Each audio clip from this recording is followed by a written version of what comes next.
नमस्कार दोस्तों, उम्मीद है कि आप सभी अच्छे होंगे और स्वस्थ होंगे। तो आज हम बात कर रहे हैं Flipkart Axis bank credit card के बारे में। बड़ा हॉट टॉपिक है, बहुत सारे लोग इस पे वीडियो बना चुके हैं और आपको यूट्यूब में बहुत सारी वीडियोस मिल जाएंगी। बट अब यूनिक क्या है इसमें मैं आपको बताता हूँ, क्योंकि बहुत सारे अगर आप वीडियो ढूंढेंगे तो उसमें आपको कंप्लीट डिटेल नहीं होगी। केवल ये बताया जाएगा कि 100% फ्री इनकम के, बिना आईटीआर के, बिना इनकम प्रूफ के। बट क्या कभी उन्होंने आपके सामने प्रूफ दिखाया? नहीं। बिना इनकम के तो एक्सिस बैंक क्या, कोई छोटा बैंक भी आपको नहीं देगा। इनफैक्ट आप किसी रिश्तेदार से पैसे लेते हैं तो भी वो आपसे बिना प्रूफ के वो भी नहीं देगा। अगर दे भी देगा तो आपको 10 बार आगे टोकेगा। तो बैंक कैसे दे सकती है? ये तो खैर मुद्दा है। चलिए हम सीधे पॉइंट पे आते हैं। आज हम बात कर रहे हैं Flipkart Axis bank credit card के बारे में। कहाँ और कैसे मिल रहा है? दो तरह के मेथड है। या तो आप गूगल पे जाके सर्च करिए और वहाँ पे लिखिए Flipkart Axis bank credit card. जो पहला पेज खुलेगा सीधा आप ऑफिशियल साइट पे जाके अप्लाई कर सकते हैं। या तो आप सीधा, अगर आप फ्लिपकार्ट यूज़ करते हैं तो फ्लिपकार्ट पे टैप करिए, ओपन करिए, और आप जैसे ही टैप करेंगे आपका एक्सिस पेज खुल जाएगा फ्लिपकार्ट का। आप वहाँ से या तो नीचे स्क्रॉल डाउन करके ओपन कर सकते हैं या 3 डॉट से। ये तो सबसे बेस्ट है। यहाँ पे आप टाइप करिए Flipkart Axis bank credit card, that's it. Tap करते ही आपका खुल जाएगा। जो ये खुला पहला, इस पर आप क्लिक करिए और क्लिक करते ही आपका ये स्टार्ट हो जाएगा। अब इसके कुछ हिडन क्लॉज हैं जो हम में से बहुतों को नहीं पता। हम सभी मतलब जोश और होश में देखते यार फ्री में मिल रहा, ये वीडियो देखी यूट्यूब में, चलो हम भी अप्लाई करते हैं। नतीजा डिक्लाइन। एक प्यारा सा मैसेज लिखा आता है इनबॉक्स में एक दिन के बाद या कुछ देर के बाद, we regret to inform you that your credit card application has been declined due to, कुछ भी नहीं, डिक्लाइंड हो गया। रीज़न नहीं बताया। रीज़न के लिए हम ढूंढेंगे, गूगल करेंगे, भाई मेरा क्रेडिट कार्ड डिक्लाइंड हो रहा है, बार बार क्या करूँ। सिविल स्कोर चेक करेंगे। हो सकता है बहुत से लोग आप में से पॉलिसी बाज़ार या बैंक बाज़ार .com में जाके इंस्टॉल करके अपने क्रेडिट स्कोर चेक करेंगे, भाई देखेंगे क्या हुआ। देखो मैं सबसे अच्छा बता देता हूँ, अगर आपके पास कोई क्रेडिट कार्ड नहीं है तो बहुत ही कम चांसेस है कि एक्सिस जैसी बैंक आपको क्रेडिट कार्ड दे।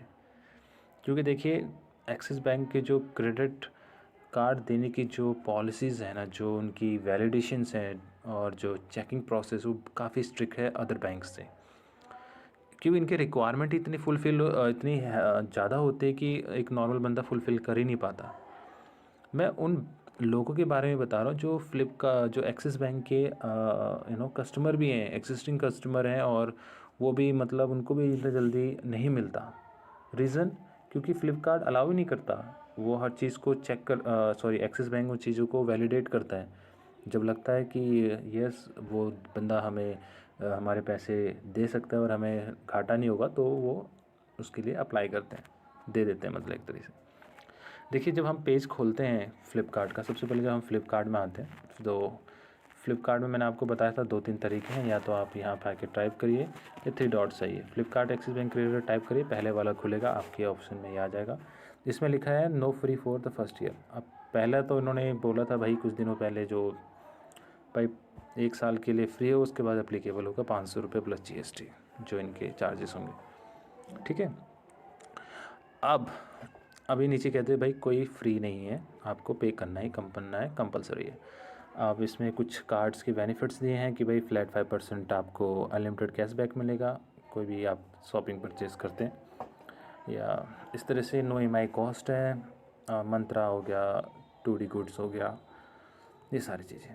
अब मेन मुद्दा आता है सबसे प्यारे पेज पे, जिस पे लिखा who is eligible to apply. भाई कौन है एलिजिबल और कौन इसको अप्लाई कर सकता है? ध्यान से सुनना, ये बहुत इंपॉर्टेंट बात है। अप्लाई करने से पहले इस पर गौर फरमाना। Salaried person with a monthly income of 20,000 और मोर। भाई साहब कहते हैं कि भाई फ्लिपकार्ट जी कि 20,000 है या उससे ऊपर है तो आप एलिजिबल हैं, अगर आप सैलरीड हैं। अगर आप बिजनेसमैन हैं, सेल्फ एम्प्लॉयड हैं, या कोई भी सर्विसेज देते हैं, तो 35,000 या उससे ऊपर होनी चाहिए आपकी सैलरी मंथली। अब मैं आपको एक सबसे हिडन क्लॉज बताता हूँ। अगर आप एक्सिस बैंक का क्रेडिट कार्ड ले रहे हैं तो मिनिमम आपका जो ITR या इनकम होनी चाहिए एनुअल, वो होनी चाहिए 5 लाख। अगर 5 लाख से नीचे है तो बहुत कम चांसेस है। लेकिन अभी मेरे केस में जब मैंने अप्रूव्ड हुआ था मेरा ये बैंक की तरफ से, तो उसके नेक्स्ट डे या कुछ आवर्स के बाद मेरे पास कॉल आता है एक मैडम का, एग्जीक्यूटिव्स एक्सिस बैंक के बिहाफ से। वो कहती हैं आपने Flipkart Axis bank credit card apply किया था और मैं उसके बिहाफ पे बात करना चाहती हूँ आपसे। आप मुझे बताएंगे आप सैलरीड है या सेल्फ एम्प्लॉयड है? तो मैंने बोला मैडम हम तो सैलरीड है। तो उन्होंने बोला ठीक है सर, आप सैलरीड है तो आप ITR कितना फ़ील करते हैं, आपकी ITR में जो आप देते कितना देते हैं? तो हमने बोला कि मैडम हमारी ITR इतनी है। तो मैंने एक क्वेश्चन पूछा, मैम इन जनरली एक चीज़ ये बताइए, मिनिमम आपको क्या रिक्वायरमेंट, कितनी ITR होनी चाहिए? उन्होंने मुझे साफ बोला अगर आपकी ITR या किसी की भी ITR 4,20,000 या उससे ऊपर है तो वो एलिजिबल है। तो ये क्लॉज भी है, ये ध्यान रखना। या तो 5 लाख होनी चाहिए तो आपको उस केस में मिल जाएगा, प्लस सिविल स्कोर आपका अच्छा होना चाहिए। अगर आप किसी और बैंक का क्रेडिट कार्ड यूज़ करते हैं तो बल्ले बल्ले, फिर तो कोई बहुत ही कम चांसेस है रुकी आपकी, अगर आप टाइम पे पेमेंट करते हैं तो ड्यूज़ वगैरह। तो उन्होंने ये बोला। तो मैं ये बता देना चाहता हूँ, अगर अभी आप Flipkart Axis bank credit card apply कर रहे हैं और आप सैलरीड हैं तो गौर फरमाइएगा, आपकी जो इनकम होनी चाहिए 35,000 से ऊपर होनी चाहिए। 30,000 वालों के लिए भी एलिजिबल नहीं है, और 35 के करीब या 35 से अबव होगी तो आप सैलरीड में आप एलिजिबल हो सकते हैं, अदरवाइज़ ये डिक्लाइन कर देंगे। क्योंकि जैसे मैंने आपको बताया था, एक्सिस बैंक के टर्म एंड कंडीशंस, इनकी वैलिडेशंस और जो इंटरनल पॉलिसीज़ हैं वो काफ़ी स्ट्रिक्ट हैं और बैंकों के अपेक्षा। तो कोशिश करिए अप्लाई करने से पहले ये सारी चीज़ें चेक करिए कि आप कहाँ फॉल करते हैं, आपकी इनकम क्या है। आँख बंद करके कोई भी वीडियो देख के यूट्यूब या सर्च मार के मत करिए। इससे होता क्या है, आपकी सिबिल पर इसका इम्पैक्ट पड़ता है। जब आप मल्टीपल टाइम या क्रेडिट कार्ड्स के लिए या लोन्स या मे भी जो भी चीज़ के लिए आप इंक्वायरी करते हैं किसी भी बैंक ब्रांच या साइट्स पे, तो वो आपकी सिबिल पे इंडिकेट होता है कि ये पर्सन जो है हर महीने में, हर दिन में ये मल्टीपल टाइम इंक्वायरी कर रहा है। तो आपकी सिबिल स्कोर पे इसका इम्पैक्ट पड़ता है। और मे भी हो सकता है जब आप अच्छा स्कोर हो आपका 780, 785, गुड या एक्सीलेंट में आते हैं आप, मैं सिविल की बात कर रहा हूँ और अदर्स उनकी बात नहीं कर रहा, तो मे भी हो सकता है आपका रिफ्यूज़ कर दें। फिर आप यही ढूंढोगे भाई ये रिग्रेट लिखा आ गया, डिक्लाइंड आ गया, अब मैं क्या करूँ, गूगल पे ढूंढोगे और मिलेगा कुछ नहीं। बेटर ये है एक बार ट्राई करिए और पूरा चीज़ जानकारी लेके ट्राई करिए, क्योंकि अधूरी जानकारी से करेंगे तो होगा आपका डिक्लाइंड होगा, आपके सिविल पे इम्पैक्ट पड़ेगा। इससे बेटर है ना ही करें। ओके, तो ये एक सबसे बड़ा इम्पैक्ट है। और दूसरा, या तो आपके पास भाई सैलरी स्लिप होनी चाहिए। अब सैलरी स्लिप बात हम अगर आप ITR की कर रहे हैं तो ऑब्वियसली पता है कि भाई जब यहाँ पे 4,20,000 मांग रहे हैं तो सैलरी भी 35,000 से ऊपर ही मांगेंगे ना, या 35,000 के मांगेंगे मंथली। तो अगर आपकी सैलरी इतनी आती है तो आप अप्लाई करिए।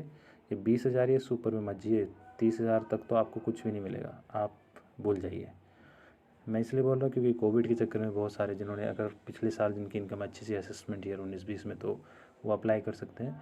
या जो अभी जिन्होंने हाल ही में अपना ITR फिल किया है 20-21 उसके लिए, तो कोशिश करिए, क्योंकि बहुत सारी डिडक्शंस हुई हैं, काफ़ी सैलरीज किसी की कम हुई है, अनएम्प्लॉयमेंट बढ़ी है, सैलरी कम हुई है। तो उस केस में हो सकता है आपकी हो सकता है एप्लीकेबल, वेरिएबल है। मैं ये नहीं कहता कि सभी 4 लाख से नीचे कमाते, हो सकता है कोई 10-15 कमाता हो। एक जनरल इन्फॉर्मेशन है ताकि आप लोगों को एक समझ मिले कि जब आप क्रेडिट कार्ड अप्लाई करें तो आपकी क्या क्या चीज़ फुलफिलमेंट होनी चाहिए। आंख बंद करके किसी की बात पे भरोसा मत करिए जब तक आपको सबूत ना मिले। अगर आपको बिलीव ना हो तो आप ऑथेंटिकेशंस के लिए आप अप्लाई करिए, आपके पास कॉल आएगी। मे भी हो सकता है ना आए किसी केस में, और किसी केस में आ भी सकता है, मैं कोई गारंटी नहीं ले रहा, बट मोस्टली आ भी सकती है। या आप एक्सिस बैंक की साइट पे जाके कस्टमर केयर से बात करिए कि मिनिमम एलिजिबिलिटी क्या है और क्या इनकम आप मांगते हैं कि क्या होनी चाहिए इस कार्ड के लिए, तो आपको बता देंगे। तो आपको अंधेरे में रहने की ज़रूरत नहीं है, ठीक है। बाकी इन्होंने दे रखा भाई, अगर आप ये करते हैं तो इतना डिस्काउंट मिलेगा। 80,000 की फ़ोन प्राइस है, तो अगर आपके पास Flipkart Axis bank credit card है तो आपको 4,000 का डिस्काउंट मिलेगा, 76,000 आपको इसमें मिल जाएगा। और बाकी अदर बैंक में 78,000। तो मतलब ये तो करेंगे भाई, प्रमोट करना है, दोनों बैंकों का टाई अप है तो वो करेंगे। नेचर एक फैक्ट वाली बात है, इसमें तो हम क्लेम नहीं कर सकते कि भाई ऐसा क्यों है। ठीक है, जिनके साथ अच्छा टाइप होगा फ्लिपकार्ट का, वो उनके साथ उनको अच्छा सर्विस देंगे, या फ्लिपकार्ट को जितना अच्छी सर्विसेज देंगे वो उनको अच्छे सर्विस देंगे। दोनों का आपस का कोऑर्डिनेशंस होता है। अब देखिए नीचे जब आप आएंगे तो यहाँ पे मेरे केस में कंटिन्यू एप्लीकेशन आता है, आपके केस में हो सकता है कि क्लिक हेयर फॉर अप्लाई आएगा, या क्लिक अप्लाई, कुछ भी लिखा आ सकता, आप वहाँ पे क्लिक करिए। अब मेरे केस में आप देख रहे हैं यहाँ पे लिखा है योर अपॉइंटमेंट इज़ बुक्ड। आपके केस में यहाँ पे पूरा फॉर्म आ जाएगा जिसमें आपको फर्स्ट नेम, सेकंड नेम और इस तरह से आपको फिलअप करना होगा, और ITR नेम वगैरह फिलअप करके आप जैसे प्रोसेस करेंगे 5 मिनट लेगा, और जो डाटा है आपकी बैंक के सर्वर में पहुँच जाएगा। बैंक के सर्वर में जाते ही वहाँ से आपकी डाटा वैलिडेशंस होंगी, आपकी सिविल चेक किया जाएगा, आपके पैन बेस पे, आधार KYC के बेस पे सारी डिटेल्स मिल जाएंगी उनको। अगर लगा कि ऑथेंटिक है तो एक टिक बन के आ जाएगा, प्यारा सा गोल सा। मे भी हो सकता है आप में से जो फर्स्ट टाइम अप्लाई कर रहे हो बहुत सारे खुश हो जाए, मुस्कुराने लगे ना कहेंगे कि वाह अप्रूव्ड हो गया। बट अभी तो पहला स्टेज है, सेकंड स्टेज बाकी है। तो होगा कि यहाँ पे टिक लग जाएगा, अप्रूव्ड आ जाएगा बैंक की तरफ से। सेकंड आपका स्टेज होगा डॉक्यूमेंटेशन और डॉक्यूमेंट पिकअप का। डॉक्यूमेंट क्या मांगते हैं वो आपको मैं बता देता हूँ। जब आप यहाँ पे क्लिक करेंगे, जैसे मेरे केस में यहाँ पे आ रहा है, और आपका बेसिक आएगा नॉर्मली, अलग तो आएगा ही नहीं। यहाँ पे आप जब क्लिक करेंगे तो ये डॉक्यूमेंट्स मांगते हैं भाई, ID एंड एड्रेस प्रूफ में कोई भी एक, PAN card, Aadhaar card, passport, driving licence and voter ID card. Income के प्रूफ जो आपको देने होंगे वो लास्ट 3 मंथ के बैंक स्टेटमेंट या लास्ट 3 मंथ के salary slips, other bank credit card statement, ITR with computation sheets, latest financial year 1920। Computation sheet के बारे में बात करेंगे, बहुत सारी डिटेल आपको इसमें मैं दे दूँगा। अब बात करते, देखिए अगर आप इसमें 2 चीज़ जो ओरिजिनल मैंडेटरी है, मेरे केस में हुआ क्या था, एग्जीक्यूटिव आए थे, उन्होंने पैन कार्ड, आधार कार्ड लिया, KYC होगा आपका, फ़ोटो खींच के अपलोड कर दिया जाएगा, जो उनके पास टैब होता है अपलोड कर देंगे, KYC हो जाएगा आपका। और एक फ़ोटो लेंगे आपकी, तो आपको फिज़िकल कोई भी चीज़ें उन्हें देनी नहीं है, फ़ोटो वगैरह देने की ज़रूरत नहीं, पेस्ट करने की ज़रूरत नहीं, फ़ोटो ऑटोमेटिकली हो जाएगा। इसके बाद क्या होगा, आपको अगर आप सैलरी स्लिप नहीं मिलते आपको, इन केस में बहुत सारे ऑर्गेनाइजेशन के अंदर सैलरी स्लिप नहीं मिलती, या बैंक स्टेटमेंट, बैंक में अगर आपका पैसे नहीं आते या चेक के द्वारा पेमेंट मिलता है, अगर आप बैंक स्टेटमेंट या ऑनलाइन ट्रांजेक्शन नहीं होता, डायरेक्ट मतलब अकाउंट में नहीं आती सैलरी, तो उस केस में आप क्या कर सकते हैं, अगर आप कोई भी क्रेडिट कार्ड यूज़ कर रहे हैं तो आप उस क्रेडिट कार्ड का स्टेटमेंट दे सकते हैं। लेकिन यहाँ पर भी एक बहुत बड़ा क्लॉज है, अब क्रेडिट कार्ड मिलेगा, बट कितना लिमिट होनी चाहिए आपकी, जो पहला क्रेडिट कार्ड है, बहुत फैक्ट है, वो भी रियल फैक्ट है। एक्सिस बैंक ये कहता है भाई, या आपकी लिमिट 25,000 या उससे अबव होनी चाहिए, या 30,000 मान के चलिए, 30,000 या उससे ऊपर की अगर आपकी लिमिट है पिछले कार्ड की, तो आपको एक चांसेस है कि आपको क्रेडिट कार्ड मिल जाएगा, नो डाउट। आपको स्टेटमेंट देनी है, कोई दिक्कत नहीं, वो मिल जाएगी, ठीक है, कार्ड टू कार्ड आपको मिल जाएगा। अगर इन केस आपके पास क्रेडिट कार्ड भी नहीं है, बैंक स्टेटमेंट भी नहीं है, और सैलरी स्लिप भी नहीं मिलती, तो आप क्या करें, अगर आप ITR फील करते तो ITR दीजिए। फिर ITR का वही क्लॉज है जो असेसमेंट ईयर है, जिसमें लिखा हुआ लेटेस्ट असेसमेंट ईयर 1920, आपको उसमें 4,20,000 या कम से कम 5 लाख की आपकी ITR होनी चाहिए। इनकम जो टैक्सेबल इनकम है वो आपकी होनी चाहिए इतनी। अगर आपकी इनकम टैक्सेबल है 4,20,000 या उससे ऊपर या है, तो नो डाउट आपको मिल जाएगा। अगर आप इस चीज़ में फॉलो नहीं करते तो भूल जाइए, डिक्लाइन हो जाएगा। लेकिन फिर भी आपको क्रेडिट कार्ड मिल सकता है, उसका एक ऑप्शन है। आप क्या कर सकते हैं, कोई भी बैंक, जैसे ICICI बैंक है, और एक्सिस बैंक है, और कोटक जैसे बैंक है, वहाँ पे आप अपना कोई सेविंग अकाउंट खोल लीजिए। FD अकाउंट खोल सकते हैं, इंस्टा FD अकाउंट है, आप प्रेफर करूँगा मैं ICICI बैंक का। आप 10,000 डिपॉजिट करिए, आपको इंस्टेंट आपके FD के बेस पे आपको क्रेडिट कार्ड मिल जाएगा। मे बी 90% आपको लिमिट मिलता है। मेरे केस में हुआ क्या था कि मैंने जब अप्लाई किया था तो मुझे कॉम्प्लीमेंट्री मुझे भी मिला था, और इसमें 95% मुझे मिल गया था, ऑलमोस्ट 100% के करीब मुझे मिल गया था, 95 मिला था ओवरऑल। यानी 10,000 पे मुझे मान के चलिए अगर 100 रुपये जमा करते हैं तो 95 रुपये या 90 रुपये आपके पास 90 या 95% आपको 95% आपको अमाउंट मिल जाता है क्रेडिट कार्ड की लिमिट। आप उसको यूज़ करिए, टाइम पे पेमेंट करिए। और जब आपके अकाउंट में ये क्रेडिट कार्ड इंक्लूड हो जाता है ना, सिक्योर्ड क्रेडिट कार्ड बोलते हैं इसको, और जब आप कभी सिविल चेक करेंगे या कोई थर्ड पर्सन आपका सिविल चेक करेगा जब आप क्रेडिट कार्ड के लिए अप्लाई करें, तो वहाँ पे एक इंडिकेट होगा कि इस पर्सन के पास ऑलरेडी क्रेडिट कार्ड है। तो क्रेडिट कार्ड से क्या होता है, जब आप पेमेंट करते हो तो आपकी सिबिल जो होती है इम्प्रूव होती है, बहुत ज़्यादा इम्प्रूव होती है। बाकी और EMI या अदर तरह से पेमेंट उसमें बहुत कम होता है। ठीक है, तो ये चीज़ करके देखिए, इसमें ऑप्शंस हैं। तो इस तरह से ही होता है, डिटेल वीडियो यही है। तो केवल जो इसमें दिखाए गए हैं वो अंधेरे में रखने के लिए गए हैं। मैंने फेस करा, कोशिश करिए। अगर आप कोई भी बैंक का क्रेडिट कार्ड अप्लाई कर रहे हैं, फ़र्स्ट टाइम कर रहे हैं और आपकी कोई इनकम के प्रूफ नहीं है, तो सबसे पहले एक FD अकाउंट खोल लीजिए, कुछ महीने यूज़ करिए, फिर उसके बाद आप एलिजिबल हो जाएंगे। या तो सेम बैंक से करिए। होता है कि अगर आप सेम बैंक से करते हैं तो उसमें आपके चांसेस ज़्यादा होते हैं अप्रूव्ड होने के, आपको जल्दी क्रेडिट कार्ड मिल जाता है अदर बैंक की अपेक्षा। तो कोशिश करिए, मतलब इस तरह से करिए। और ये फ्लिपकार्ट एक्सिस बैंक की जो संपूर्ण डिटेल थी मैंने आपको बता दी है कि किस तरह से इनकी हिडन क्लॉसेस हैं। तो आप पूरी डिटेल पढ़िए, समझिए, क्वेरी कीजिए, उसके बाद ही आप अप्लाई करिए। मैं बस आपको यही कहूँगा। और वीडियो काफ़ी लंबी हो गई है, अब हम क्लोज़ करते हैं। कोशिश करते हैं इसी तरह की जानकारी मैं आपको आगे और भी किसी और विषय पे और वीडियो पे देता रहूँ। यहाँ तक बने रहने के लिए थैंक यू सो मच। खुश रहिए, स्वस्थ रहिए, मुस्कुराते रहिए।